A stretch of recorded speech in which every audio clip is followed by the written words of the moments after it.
very good evening to you, our viewers, and welcome to Youth Impact, where we are not just talking about growing up. We are growing up talking. This show has been brought to you by Success Africa in partnership with KUTV. I am your lovely host, Derek Wesley. Today, we are having a conversation around fitness and health. But before we get into the business of today, let's cross over to Success Africa, bringing us the youth interviews. Fitness is very important. Like it matters a lot in terms of how you are physically, how you feel inside. Like healthy, the more you work out, the more healthy you become. So I'd advise people to work out, just stay fit, hit the gym, or work out in your house. Personally, I try to keep fit. That has been long, but people should keep fit to avoid some diseases also. And keeping fit also enables people to, have a good body shape in terms of maintaining yourself. Yeah, and basically gives you good health. I think as Gen Z, tufanyi mazoezi mingi. To the youngers, sahi ni watu kiasi sana wanafanya mazoezi. I personally do fitness na kimbia, gym kidogo, kujaribu kuongeza. I think tunafanya watu wasifanye mazoezi juu wengi wako kwa simu, time hakuna, wanajifanya wako busy. So alafu wako idle sana, TikTok and stuff, wamekaa tu kwa nyumba, wamelala, siku nzima na watch Netflix, sawa na time kufanya mazoezi. I think social media inaleta wasikuwe wanafanya mazoezi sana. Joining us on set today to help us understand the difference, or rather the benefits of health and fitness, is the founder and CEO of Paul's Tropical Fitness, Mr. Paul. Yes. Thank you so much for joining us on set. Tell us more, who is Paul? Thank you so much, Wesley, for having me here. My name is Paul Mwaura Gitahi, a health and a fitness coach who have done this for over 17 years. 17 years? Yes, 17 years in the fitness industry. And I have been employed in so many gyms, but later on I decided to start my own. And so I'm now currently under Tropical Fitness. That is an entire journey of growth, because it's so good, beautiful. You mentioning that you've worked in fitness for 17 years and at some point you had to develop your own craft. So that is good. So how has the journey been as a life and fitness coach? It's not easy, but I think with a lot of determination, with a lot of effort. Gyms are the only places where we open the gyms at 5, sometimes 4 a.m. So you have to be very, very early so that you can have your clients in the morning before they head to work. And so it calls for a lot of sacrifice for you to be able to maneuver and manage yourself. And so I cannot complain, because this has been my passion all along. Even when I was in school, this is something that I felt I needed to do. So it was something more of inbuilt. Exactly. I used to run in school. I was a marathoner. I would do cross country. And I would do a lot of acrobatic things in school. Actually, I can do a handstand and a walk with the hand right from then. So this is something that I have been doing, and I still feel like I am still very new. You're still very young. You keep going. Yes. So I would maybe ask, do you have young people, because I understand fitness is becoming a culture that most people are actually embracing today. But is it really, do you feel like it's a field that is being appreciated so much, especially by the young generation today? Actually, yes, it is. And when you think of the kind of sedentary lifestyle that we are living in, the kind of food we are eating is so, it's bad food. The chips, the chicken, I'm not saying they are not good, but they consist a lot of carbohydrates. And so if you're eating carbohydrates and then most of the time you're seated, then it means you have a lot of build-up of fat, and because that it goes to store, and then as a result of that, you find people are now adding a lot of weight simply because of sitting. Think of someone who works in an office, and so they either drive to work or they are driven, and when they get to the office, they are sitting the whole day. Some of them are even brought food in their offices. So they eat, they sit, they just work literally the whole day. Then they drive back home. When they get home back in, they go and sleep. So there is no point they are getting time for workout. They're not moving the body. And you know, there's a slogan that I really like to use, that if you don't use it, you lose it. And that's actually my slogan. If you don't use that muscle, you lose that muscle. Definitely. That's why a lot of people are now having a lot of fat in their stomach, in their back, some of the So that really contributes to the big bellies we are having today in town. Absolutely. So maybe I would ask, because you've touched on food, what is the ideal meal for somebody who's in the fitness industry? Because I understand this generation is a generation of cheeseburgers, chips, fries, and literally all kind of foods with so much oil content. So what is the ideal food for somebody who's planning to get into the fitness journey? Number one, when you're coming to the fitness journey, you're coming because of a certain reason. There are those people who will come to the gym because they want to lose weight. There are those who are coming to the gym because they want to maintain their weight. There are those again who want to actually add weight. So you see now the diet that we advise is based on those goals. So if you, for example, you are, I would say a biggest percentage of people are in the weight loss program. They are coming to the gym to lose weight. So I was almost asking you, it sounds a bit weird that somebody is going to the gym to add weight. I thought all you need to do is to have like a very good diet for that. Certainly not. There are workouts that are custom made for Weight gain. Weight gain, but a lot of it is doing a lot of strength training. And of course now they go with another food specifically made for gaining For the the weight. gaining weight. Yes. But when we come to losing weight, think of, and this is our Kenyan style. When you come in the evening home from work, chances are you will eat a very big chunk of chapati, of ugali or chapati, a lot of it, then a bit of carbohydrate, proteins, and a bit of vitamins. Yes. Like Especially for the vegetables, just a portion. just like a Usually small. call it a portion of vegetables, and then like 5 or 6 chapatis would do, and a whole lot of beef. Exactly. So as you see, carbohydrates is an energy giving food. So you're giving your body an energy, and then after that you go and sleep. So the body didn't get confused and assumes that maybe this energy that I've been given will be used tomorrow.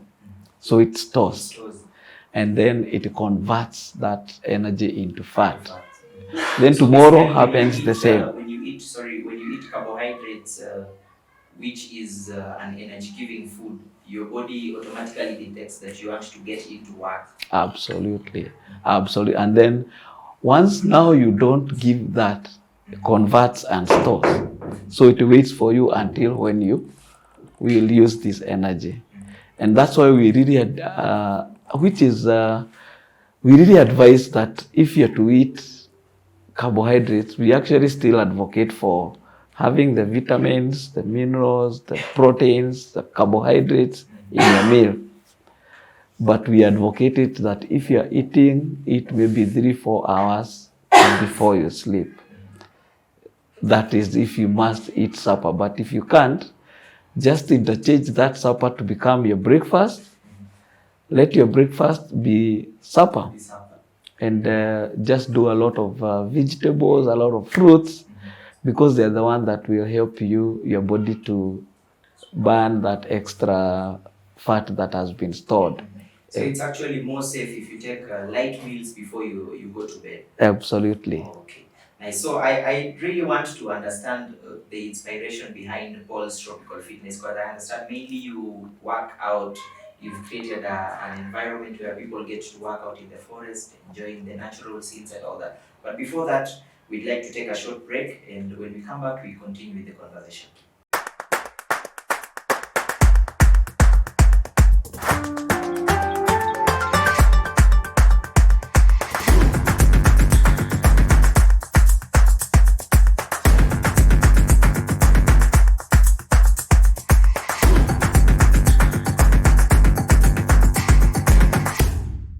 Thank you so much for staying tuned to this lovely conversation. So, Paul, before we took a short break, you were telling us the inspiration behind the outdoor fitness and the dancing. Because I see most people, when they hear about fitness, all they see is a 20 kg plate, a dumbbell, a squat rack, and literally all. But you've brought an entirely new concept to fitness. So, what is the inspiration behind that?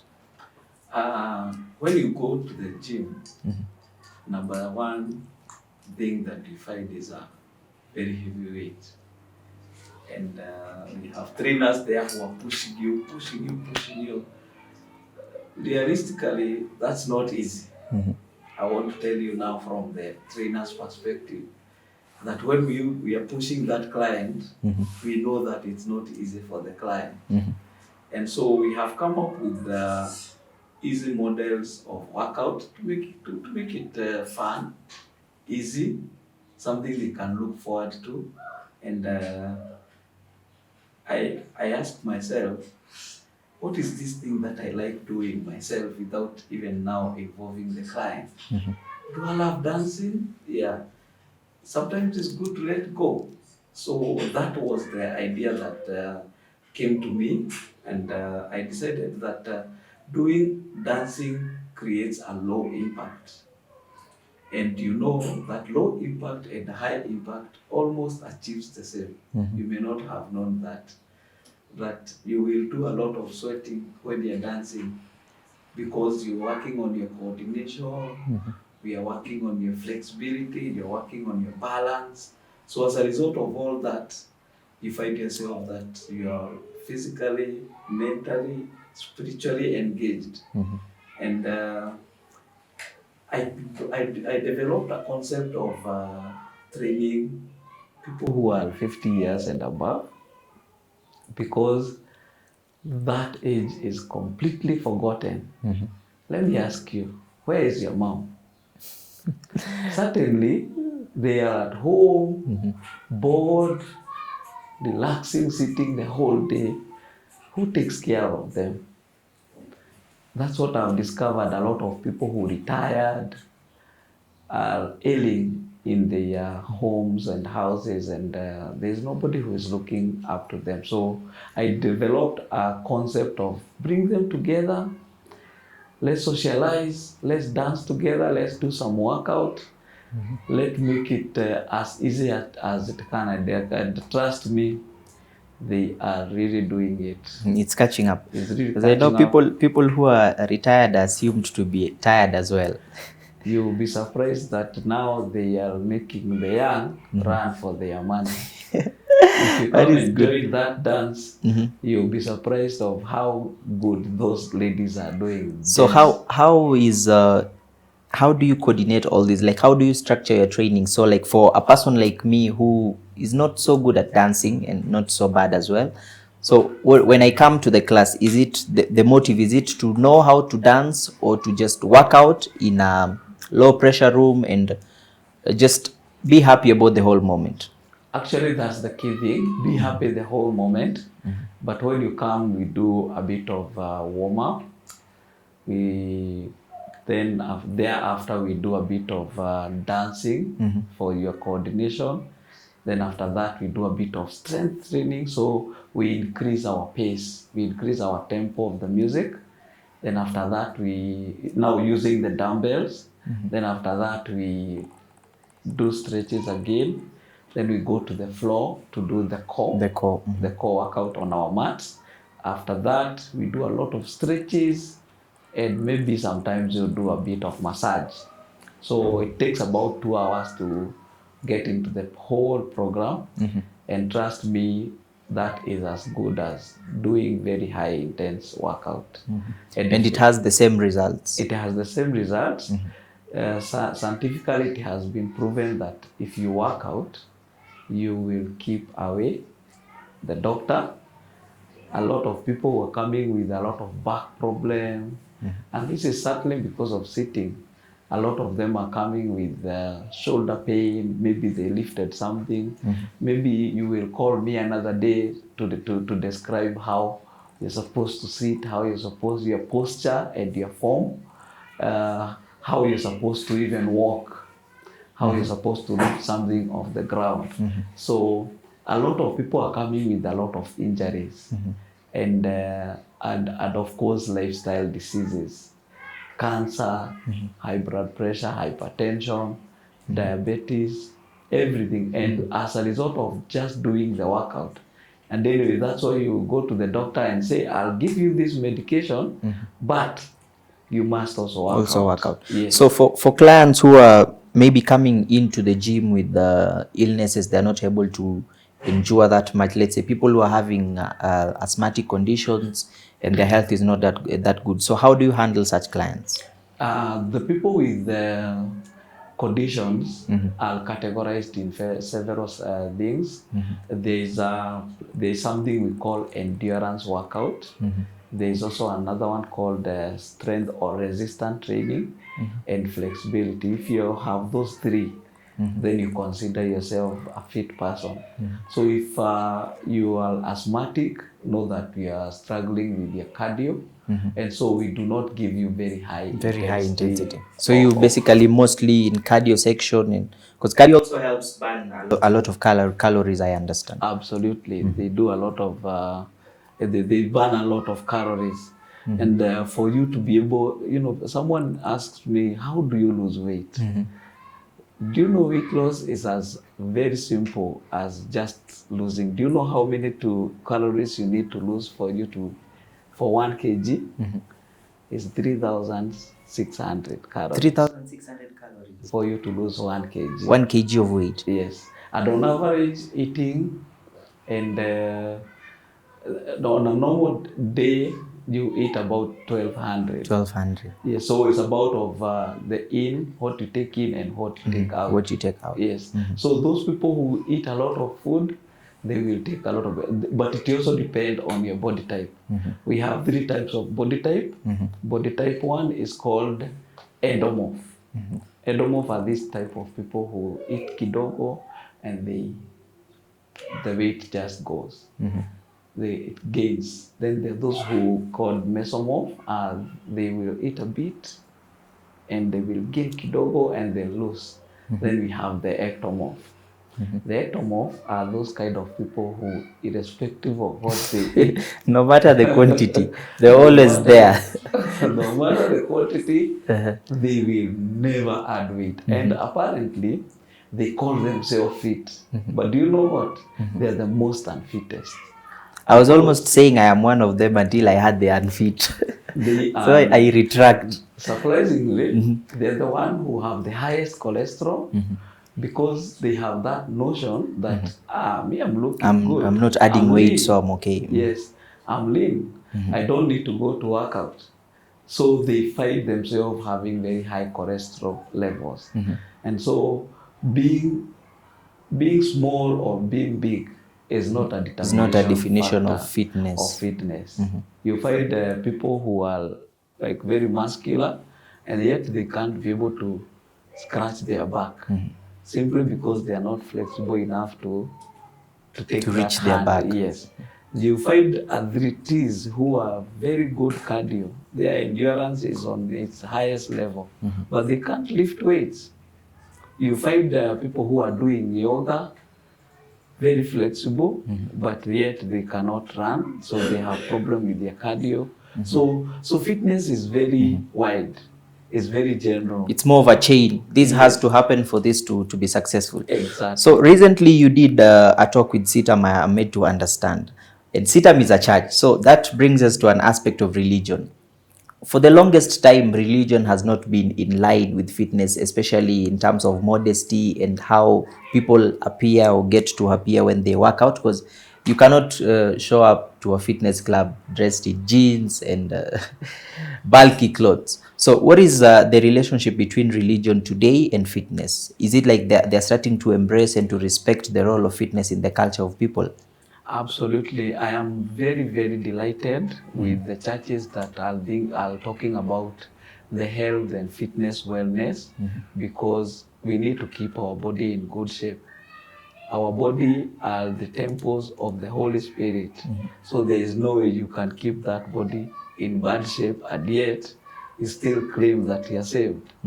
I went one time to a church, and the pastor really challenged people, got a skipping rope, and she was around 75 years, and she jumped 200 skips. She challenged a lot of people, and she asked a question: in my congregation, who is that who is taking medication on everyday basis? Do you know 3/4 of that church stood? And Everybody who is on pills, literally. on pills every day, like on everyday basis. 3/4 of that church stood, clearly showing that they have neglected their fitness. And so the lifestyle diseases, that is as a result of not working out, and of course not eating right. Maybe we can talk about the nutrition part when we shall have time. Yes. Yeah, definitely. So what is your fitness philosophy to you as a person? What does it mean that you're in the fitness industry? The philosophy is that for me, the desire is to see everybody in their fittest shape. If you're fit, number one, there will be no hospitals. Number two, the life will be very easy, because if you're in a good condition, it means that your work, you'll be very productive, you'll be very active, you'll not have migraines, you'll not have a lot of illnesses that comes as a result of not being fit. So as I had commented earlier, is that utilize that muscle, don't let go, don't relax, just do something. Even at home, get to YouTube and get your best music, dance with it. That's also a kind of workout. So I had said that if you don't use that muscle, you will lose it, you definitely. will certainly lose it. So that has been my philosophy. Use that muscle, then you will not lose it. Otherwise, if you lose it, you will not be useful. You will not gain it, and you will not be useful to the how society. hard it is to gain it back. It So is once it's gone, hard. it's Once so intense for you to get back to where get you are. back. Exactly. Wow. So I want you, looking at your camera, just speak to this portion of people who have still not embraced fitness as a culture. They think of it as a waste of time, probably resources, because fitness is also equally expensive. That is what most people would say. So looking at the camera, speak to especially the young generation who still doing junk, and they're not considering their weights and their fitness health. Yes, please. Thank you. If you have never stepped into a gym, just go, get into the gym and talk to the trainer that you'll find there.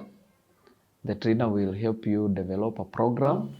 The trainer will be there to work with you, and let that trainer know your problem.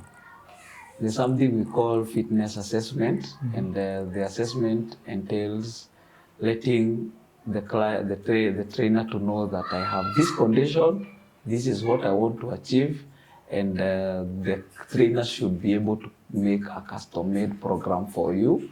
And not only that, the trainer is supposed to help you walk through that journey, because it's not easy. They should give you motivation.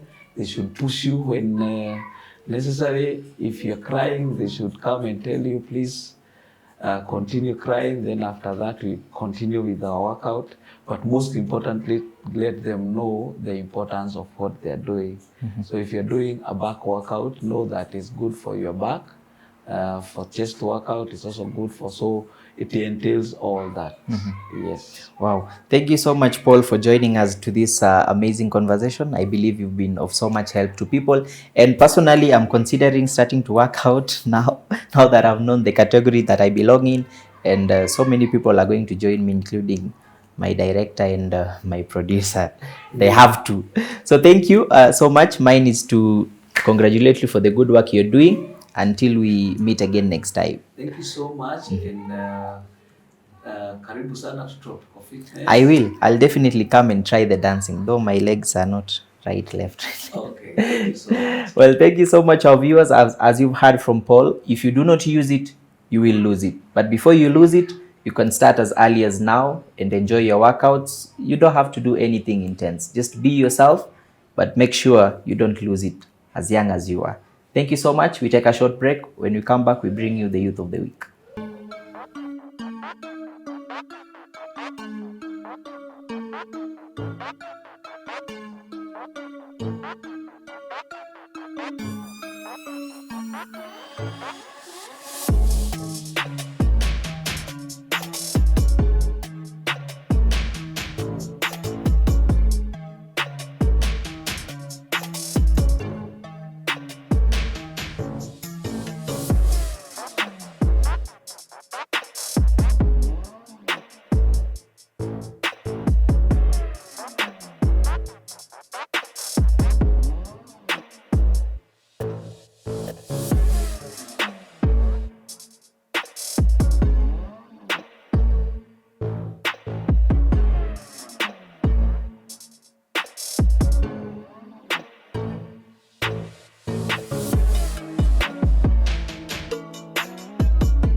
Thank you so much for staying tuned to Youth Impact. As always, we say, stay curious and keep making a difference. Until next time, I have been your lovely host, Derek Wesley.